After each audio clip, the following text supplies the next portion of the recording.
নমস্কার বন্ধুরা, village fishing blog চ্যানেলে আপনাদের সবাইকে স্বাগত। তো আপনাদের জন্য আরেকটি নতুন ভিডিও নিয়ে চলে এলাম।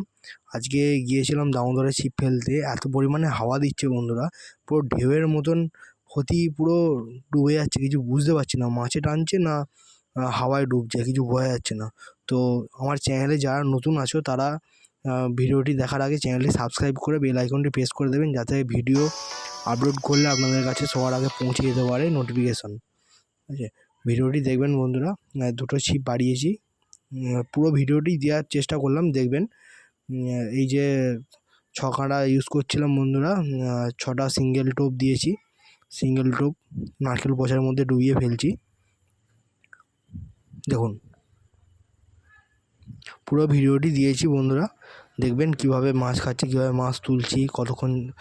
প্রচণ্ড মাছ খেয়েছে আজকে, প্রচণ্ড মাছ খেয়েছে। রেজাল্ট খুব ভালো আজকে দামোদরে, কিন্তু মাঝে মধ্যে হাওয়ার প্রবলেম করছে এবং শ্যাওলাগুলোর প্রবলেম করছে, যার কারণে একটু সমস্যায় পড়ে গিয়েছিলাম। তো দেখুন, আপনাদেরকে মাছটা দেখালাম, মাছটা তুলে। এবার নেটটা দেখাই একবার। দেখুন নেটে, দেখুন 2 ঘন্টার রেজাল্ট বন্ধুরা, এটা 2 ঘন্টার। কী পরিমাণে মাছ খেয়েছে আজকে, বাটা মাছ, শুধু বাটা মাছ এবং একটি ট্যাংরা মাছ খেয়েছিল, বড় ট্যাংরা। চারদিকটা দেখুন। দেখুন, ভিডিওটি ভালো লেগে থাকলে বন্ধুরা একটি লাইক, কমেন্ট, শেয়ার অবশ্যই করবেন এবং নতুন ভিডিওর জন্য অপেক্ষায় থাকবেন।